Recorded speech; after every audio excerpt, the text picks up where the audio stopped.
All right, ladies and gentlemen, breaking as we take to the air for hour number 3. The House has failed to pass the 3-week extension on Homeland Security funding. The vote, 222 no, 204 yes. 7 people did not vote. I don't know what they were doing. Probably something a little more important, I would imagine.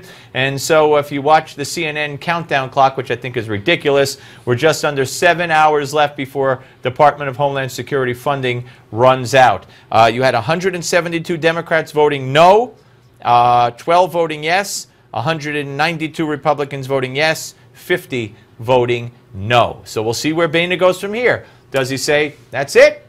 Now, well, you have to take the funding for Homeland Security, the executive order out of there? Or does he say, okay, we totally cave, and now we'll vote? And how many Republicans would totally cave?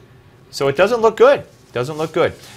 Joining us now, ladies and gentlemen, Rick Newman, award-winning journalist and columnist for Yahoo Finance. His new book, which we're putting up on the screen, Liberty for All, a manifesto for reclaiming financial and political freedom. Rick, welcome. Thanks for having me.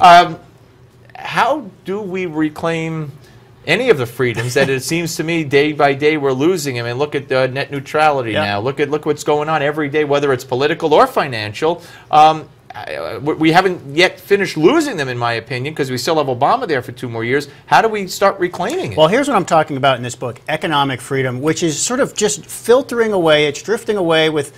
Nobody really knows what to do about this. I mean, we pay so much attention to politics. You talked a moment ago about the CNN countdown clock. So much drama around one vote in Congress. Nobody has a countdown clock for prosperity that's leaching out of the middle class. This is really important. I mean, a lot of people feel sort of vaguely oppressed in America, liberals, conservatives, people in the middle, both, and nobody knows what to do about this. We think it's all about something the government can do or shouldn't do, and my contention is this book is what we need to do is rediscover basic elements of self-reliance and figure out ways to help ourselves get ahead. And there are a lot of things you can do. And is the government at this point, before we get to some of those things we could do you believe that the government, through regulations and other impediments, is holding back a good number of people from doing what you want them to do? I think you can make a case. Yes, there's too much regulation, and by the way, it's regulation at the federal level, which is layered on top of state and local regulations. Sure. That's a real economic problem. However, there's not much any ordinary person. In fact, there's probably nothing the ordinary person can do about that. We're looking at a government that basically gets nothing done, and we're all frustrated with it. So what do? Do you sit there and say, I give up hope because the government isn't going to help me get ahead? Absolutely not. I mean, you have to take this into your own hands and do stuff for yourself. And how do you do? Are you talking to the people who maybe have been downsized, who had a job? Yeah, absolutely. Okay, so how does someone who is making a good living, and had a mortgage, a good house, and all of a sudden they got fired, they settled on a much lesser job at a much lesser salary.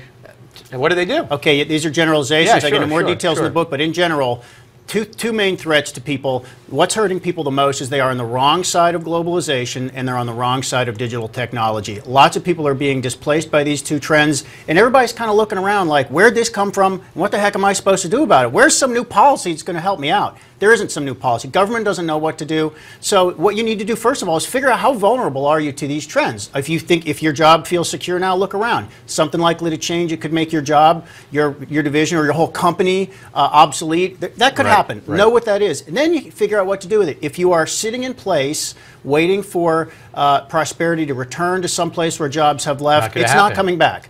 Too many, the economic mobility rate, which is people moving around seeking more opportunity, it's at very low levels. It's almost as low as it was in the 1940s. People are not moving for opportunity the way they used to. We need to do this. We need to stop getting locked into a 30-year mortgage. We need to stop saying, I just want to be comfortable and left alone. We need to go find opportunity.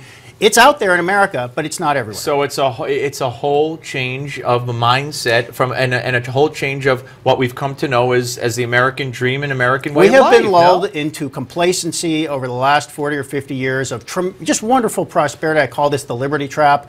We need to get out of the liberty trap by rediscovering self-reliance. There are a lot of things we can do to help ourselves. Yeah, and there are regions of the country, specific states that have jobs waiting for people, but maybe in the cold climate. Well, every place is a cold climate. Might be North Dakota, northern Minnesota. There are some jobs. They're around. They're in certain fields. I mean, we just saw a story. There's going to be a shortage of nurses. I mean, there's not enough space in nursing school to admit all the people who go to find a nursing school. that can fit you in. Go wherever it is. And folks, this has to apply, this book, Liberty for All, has to apply to so many of you, unfortunately, out there, who are in this position one way or another, or know somebody who's in this position. So I suggest that you pick it up. Liberty for All, a manifesto for reclaiming financial and political freedom by Rick Newman, who's a good guy who's going to go catch a train and go home for the weekend.